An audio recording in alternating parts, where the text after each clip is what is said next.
The front page of the Nation newspaper this morning, it says election plan on despite protests. And this is a stalemate the country finds itself in as the Jubilee Party says elections are still on. The electoral body IEBC so far still maintains elections will continue to be held on the 26th of October, even as the opposition brigade says this is not legal and is not backed by law. So in studio with me, two lawyers, Joseph Kalende and Nelson Harvey.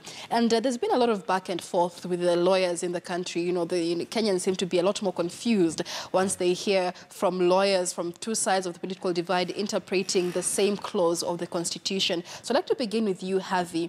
Just very briefly, on what basis in law is the opposition anchoring the fact that this election on the 26th of October is illegal? In 2 minutes. In 2013, the Supreme Court said, should an election petition against the president succeed, the candidates who will run in the fresh election will be two. The one who allegedly won and the runners-up. And in the event that one of those candidates withdraws from the race, then there will be a fresh election under the provision of Section 14 of the Elections Act, as read together with Article 138(5)(b) of the Constitution. And 138, in essence, is the one that talks of a runoff, where if there is no winner in the first race, then the first one and the second one will participate in the runoff. So the Supreme Court said a fresh election will be synonymous to a runoff insofar as the candidates concerned will participate.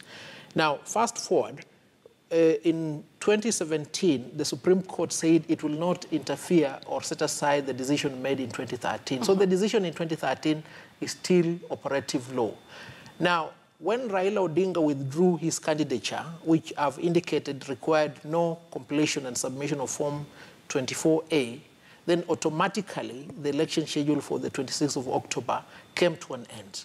And the sequence was for IEBC to set up mechanism for the nomination of candidates in order that we have an election in the manner provided for under Article 138. And that is as clear as daylight.